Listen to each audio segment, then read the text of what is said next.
Welcome to the Royal Swedish Academy of Sciences and this press conference when we will present this year's Nobel Prize in Chemistry. We will keep to our tradition and begin the presentation in Swedish and then continue in English. And you're of course welcome to ask questions in either language later on. Jag heter Hans Ellegren och är ständig sekreterare här på Kungliga Vetenskapsakademin. Och till höger om mig sitter professor Heiner Linke, ordförande i Nobelkommittén för kemi. Och till vänster om mig sitter professor Johan Åkvist, ledamot av Nobelkommittén för kemi och expert inom ämnet. My name is Hans Ellegren. I'm the Secretary General of the Royal Swedish Academy of Sciences. And to my right is Professor Heiner Linke, Chair of the Nobel Committee in Chemistry. And to my left, Professor Johan Åkvist, a member of the Nobel Committee for Chemistry and expert in this field. Årets pris handlar om livets kemiska verktyg, proteinerna. This year's prize is about the chemical tools of life, proteins.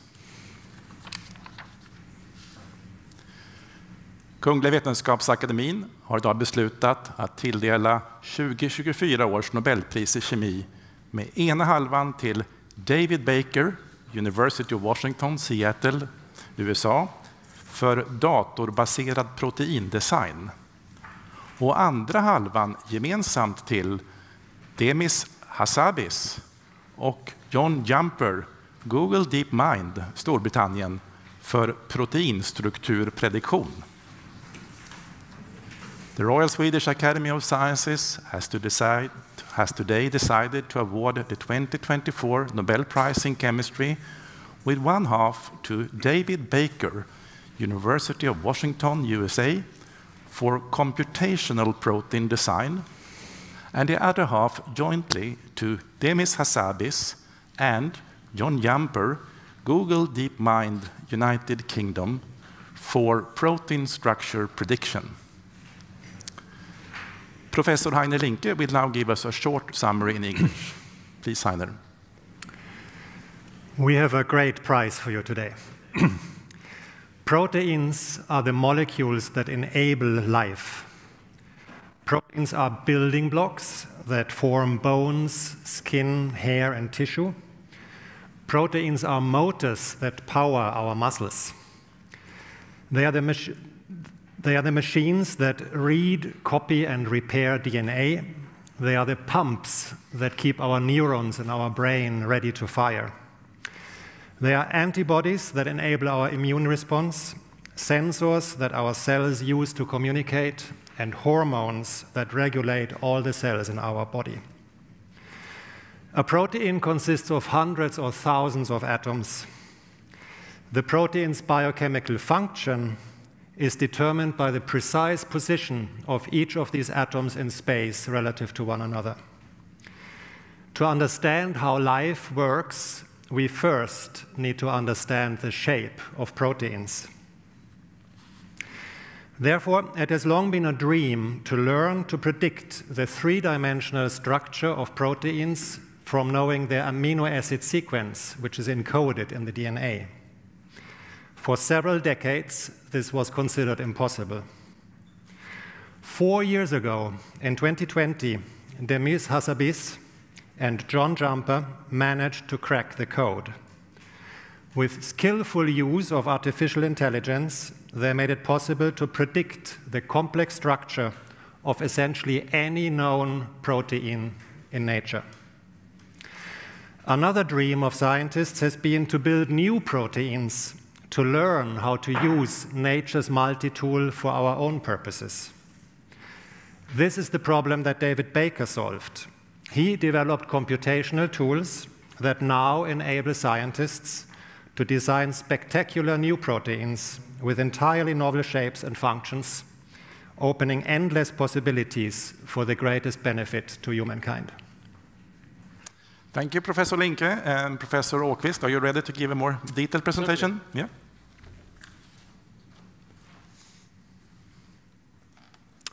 So proteins, they are strings of amino acid molecules. And these strings, what they do is that they fold themselves up into complicated patterns in three-dimensional space. So here we see the structure of a small protein with all its atoms depicted. Now, this is difficult to understand, so we use these simplified representations with ribbons and arrows to show how this chain is folded in space. Now, the most remarkable thing here is that this three-dimensional shape is actually encoded in the sequence of amino acids. So this was the subject of the 1972 Nobel Prize in Chemistry to Christian Anfinsen, who made this discovery. So if the three-dimensional structure is encoded in the sequence of amino acid, it means that we should be able to predict this three-dimensional structure just from the sequence of amino acids. And this is what protein structure prediction is all about, to use the sequence to predict the three-dimensional structure. Now, we can also turn the problem around and ask, if I draw a structure here, what would be the amino acid sequence that would give this structure? For example, I could draw a structure that nobody had ever seen before, a completely new protein, and then try to find a sequence that would give this protein. Then I could go to the lab, I could make this sequence, and thus I could make completely new proteins that have never been seen before in nature. So this is what protein design is all about, creating completely new proteins. So this year, we're awarding discoveries in these two areas, protein structure prediction and protein design. And as you will see, they are tightly knit together. Now, the design problem was solved first. In 2003, David Baker and his colleagues drew this protein, which had never been seen before. There existed nothing like it in nature. And then they had written a fantastic computer program called Rosetta that tried to find a sequence that would give you this structure. So here comes the sequence that Rosetta typed out. You don't have to remember it, but it's written in the one-letter amino acid code. So they went and made the protein, and then they used X-ray crystallography to determine what it looked like. And it turned out to look almost exactly as predicted. So this was the big breakthrough in computational protein design. And the Rosetta program basically works by picking shorter fragments from a database and piecing them together, optimizing their sequence and their structure. And this was the proof that protein design, computational protein design, really worked.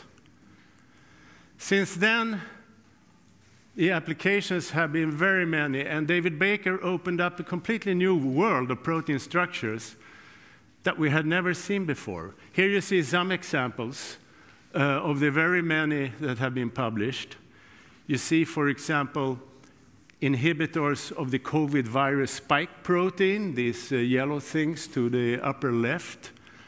He designed a fentanyl sensor that will allow you to detect fentanyl in the environment. He has made nanomaterials, also for the purpose of vaccine development. It's a mind-blowing development, and it's almost as if it's only your imagination that sets the limit for what you can do here. Okay, back to protein structure prediction. The other half of the prize. Now, this is a very difficult problem, because even for a moderate length amino acid sequence, let's say 100 amino acid residues, there are an astronomical number of possible structures. So it's clear that you need computers to try to solve this problem as well. Now,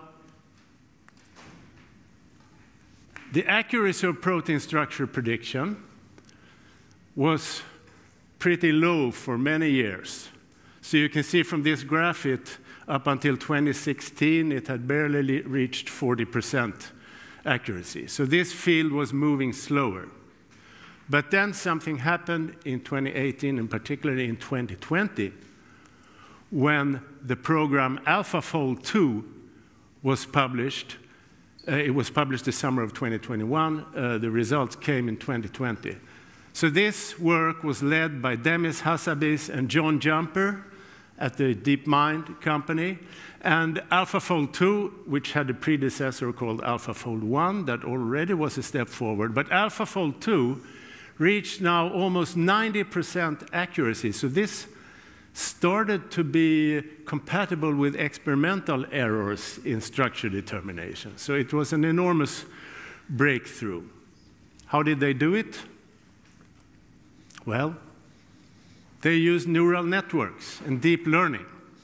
So for those of you who were here yesterday, you know all about this. And AlphaFold 2 is an ingenious piece of neural network design.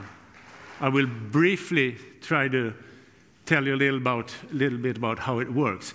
So it makes use of sequence databases. There is a database of all known protein sequences, about 200 million sequences. There is a database of protein structures. Those are only about 200,000 today.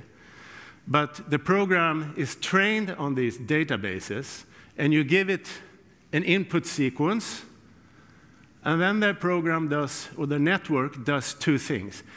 It creates an alignment of similar sequences from different species, for example. And these could be thousands of similar sequences that it finds in the database. Now, what it does, it looks for correlations in these sequences. So if you have a mutation in one position, maybe it's correlated with a mutation in another position. And from this information, it can make a distance map, as we see in the lower picture here, which basically tells you how close are two amino acids to each other in space. So the sequence alignment contains information about such distances. And then these two objects, they update each other continuously as the network does its job until it comes up with a final distance map. And then the program uses an ingenious method to convert this distance map to a three-dimensional structure with 90% accuracy. So protein structure prediction with AlphaFold 2 caused a complete revolution in structural biochemistry. It has over 2 million users at present. And the AlphaFold team immediately made a database with predicted structures for all the 200 million sequences that we know today. So this is a fantastic resource for biochemical and biological research. So there have been numerous applications of AlphaFold. You can, for example, mine this database for new enzymes that, for example, degrade plastics. You can also use AlphaFold for solving huge structures. So the one you see on the right here is one of the largest molecular structures known in biology. It contains over 1,000 proteins. So they could solve this structure by combining AlphaFold with electron microscopy data.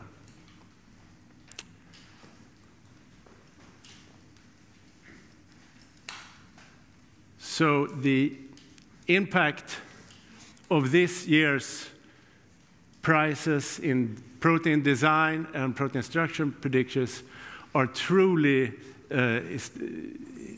huge, and the results are spectacular. So I would just leave you with a message that in order to understand how proteins work, you need to know what they look like. And that's what this year's laureates have done. Thank you. Thank you, Professor Åkvist. We shall see now if we have one of the laureates. Professor David Baker, are you there? Good morning, and please accept our warmest congratulations to receiving the Nobel Prize in Chemistry. Thank you very, very much. I'm deeply honored. I must ask, how do you feel right now? Very excited and very honored. Yeah, I think that's very well deserved, actually. I'm sitting here in this beautiful session hall of the Royal Swedish Academy of Sciences, and here at this press conference, there are many interested journalists, both from the Swedish and the international press. Would you be ready to take some questions from them? Yes, I'd be happy to. Sveriges Television. Thank you. My warmest congratulations to your achievements and to this year's Nobel Prize. My name is Susan Ritz and I work for Swedish Television, and I know our viewers are really excited about how you cracked the code of creating new protein and what inspired you to pursue this truly groundbreaking research. Well, I stood on the shoulders of giants. My colleagues Steve Mayo and Bill DeGrotto had already shown the signs that protein design was possible. And I also have had throughout my career, absolutely wonderful colleagues to work with. Brian Coleman came to my group and we started working on protein design. And that led to Top 7. So I would say I've been really deeply inspired by the others in the field and by the people I've worked with. Thank you. More questions from the audience here? Yes, please. Hello, Bogdan Radajewski from the Polish television. Congratulations, Professor. The thing that we're all very excited here, obviously, is the connection to yesterday's prize in physics. And that connection are neural networks and deep learning and, well, basically artificial intelligence and its role in modern science. How would you describe your opinion about the importance of the development of AI for the future of sciences, given your discoveries? Thank you. Yes, I think it's tremendous. I and my colleagues have been working on protein design for a number of years, and really with the breakthroughs made by Demis and John on protein structure prediction, really highlighted to us the power that AI could have. And that led us to apply these AI methods to protein design, and that has greatly increased the power and accuracy. So our new AI methods are much more powerful than our previous traditional scientific model methods. So I think, and I'm really excited about, I think all the ways in which protein design can now make the world a better place in health, medicine, and really outside in technology and sustainability. Yes, please. Hi, I'm Anneli Megner on Swedish TV4.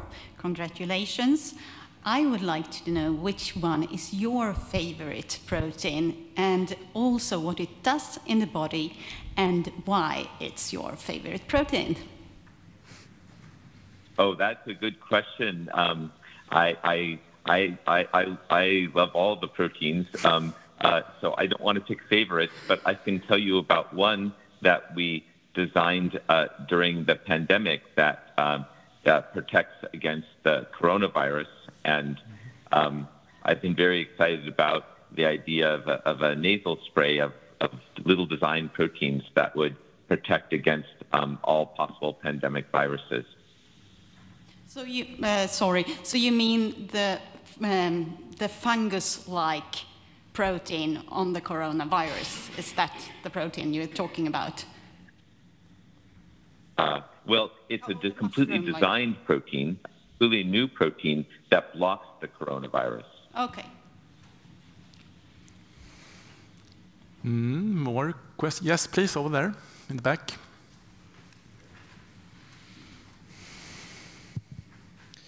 Hello, Paul Rees from Al Jazeera English. Many congratulations. Could you just set the scene for us? What were you doing when you got the call, and how did it change your day? Well, I was sleeping when the phone rang, and I answered the phone, and I heard the announcement, and then my wife began screaming very loudly, so I couldn't really hear very well. And the very nice person who was talking to me told me to go somewhere where I could actually listen. And I think it was very, very exciting, and I think it's turning out to be quite a unique, special day. Any further questions? I was wondering, when you actually broke the code, what was your feeling at that time? I think it happened over.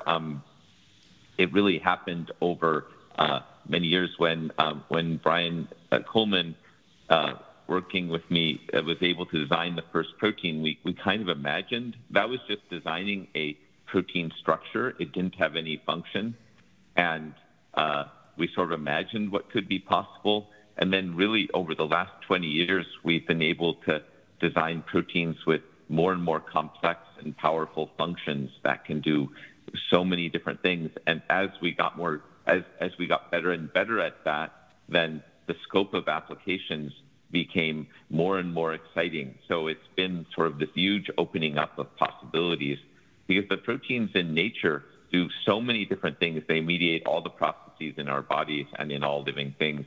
And we sort of glimpsed at the beginning that it might be possible to create a whole new world of proteins that could address a lot of the problems faced by humans in the 21st century. And now it's becoming possible as we're able to design proteins that can help in so many different areas.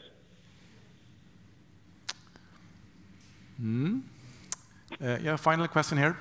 Yeah, so another question, because I'm wondering, were you surprised actually by the decision? Because in the predictions for Nobel Prizes this year, you were mentioned as a strong candidate for the Nobel Prize in Physics, given the AlphaFold's reception in recent years. So did it come as a surprise for you, or were you expecting a fall from the Nobel Committee today? It was a surprise. I definitely heard the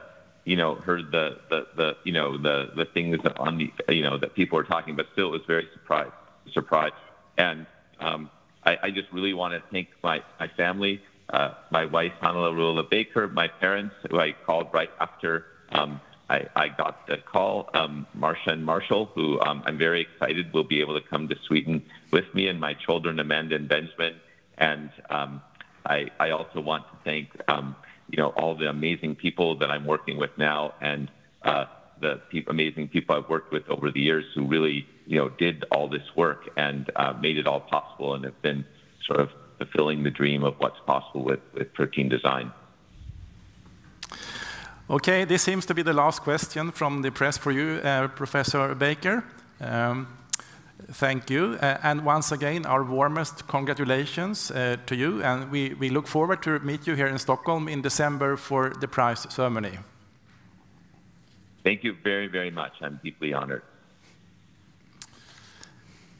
So let's move on to more questions about the chemistry prize or the research involved, or if you want to ask questions to the committee about their work. And again, you can ask questions in either English or Swedish.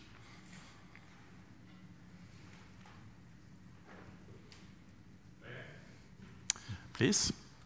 Yeah, it's me again, sorry. But I'm actually wondering, given yesterday's announcement in physics and the decision to award that prize to research that's connected to neural networks and machine learning, did you take that into consideration today in the morning when making the final decision about the Nobel Prize in Chemistry in any way? Professor Linke? So thanks for that question. Each Nobel Prize needs to stand completely on its own feet, both today and perhaps in particular in the eyes of history looking back.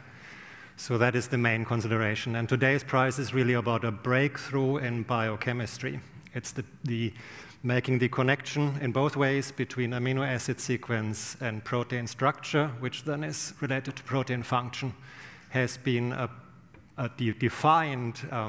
That was actually called a grand challenge in chemistry, and in particular in biochemistry, for decades. So it's that breakthrough that gets awarded today.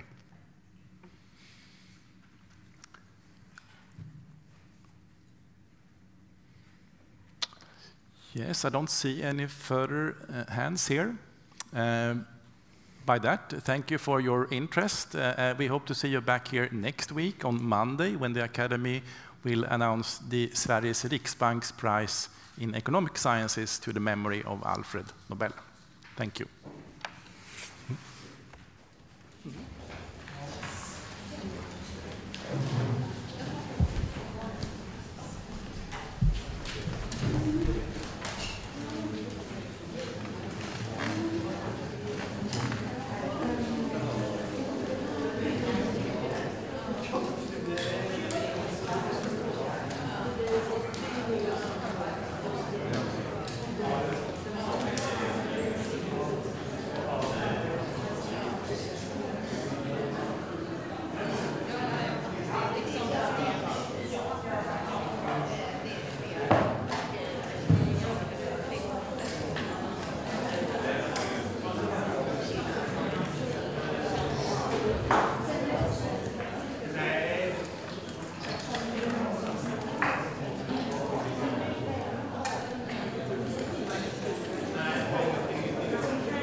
interview 我。哦，太好了。那个，咱们。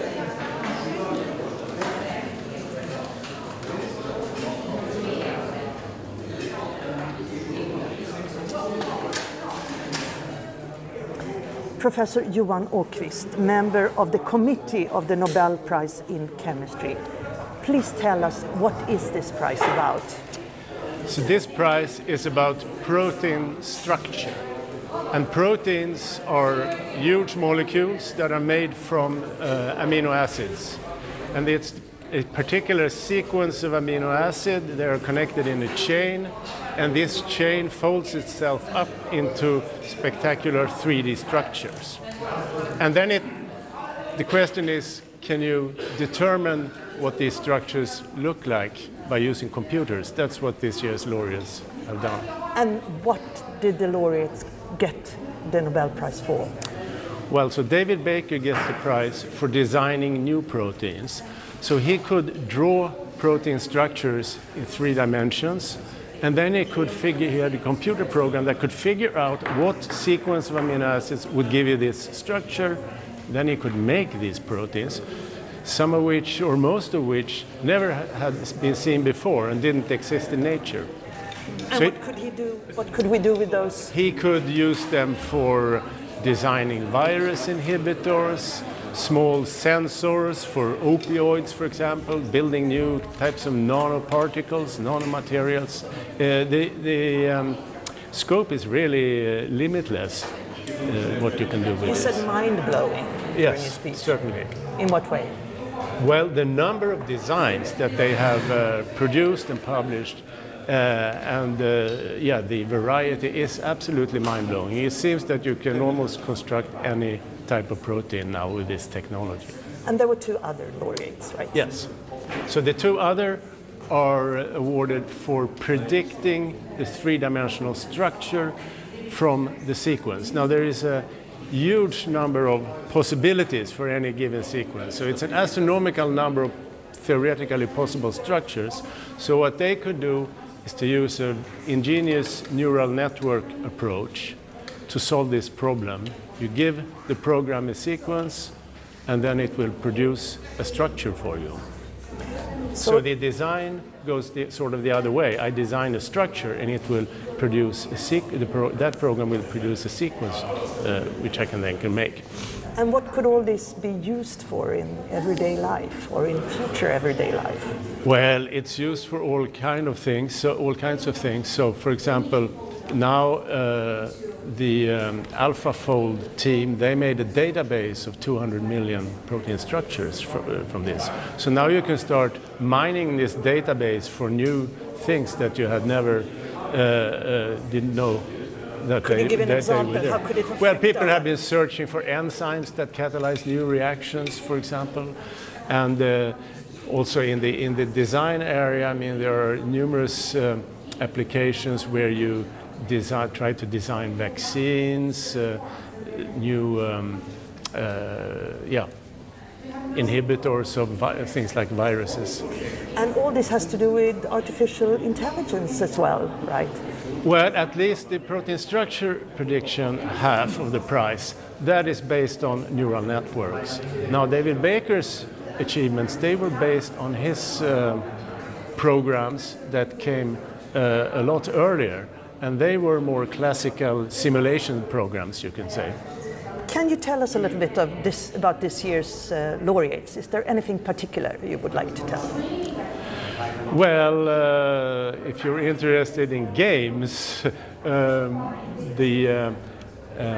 Demis Hassabis and his co-workers, they made already over 10 years ago now, they made this computer program that could beat the world champion in Go, which was thought to be impossible. And they also made a fantastic chess program that was the best at the time. So from chess to proteins, then? Yeah. Were you in the room when they got the call? Is there anything you can tell us about the call, maybe? They were all very happy and somewhat surprised, I would say. What would you think, to you, what excites you the most about this year's Chemistry Nobel Prize? Well, I would say that what's most exciting is that this prize has opened up a completely new world of protein structures. First of all, structures that exist, but we didn't know what they looked like. And the other half, I mean, to design proteins that don't exist in nature, but can do all kinds of wonderful things. Thank you so much, Professor Johan Åqvist, member of the committee of the Nobel Prize in Chemistry. Thank you. Okay.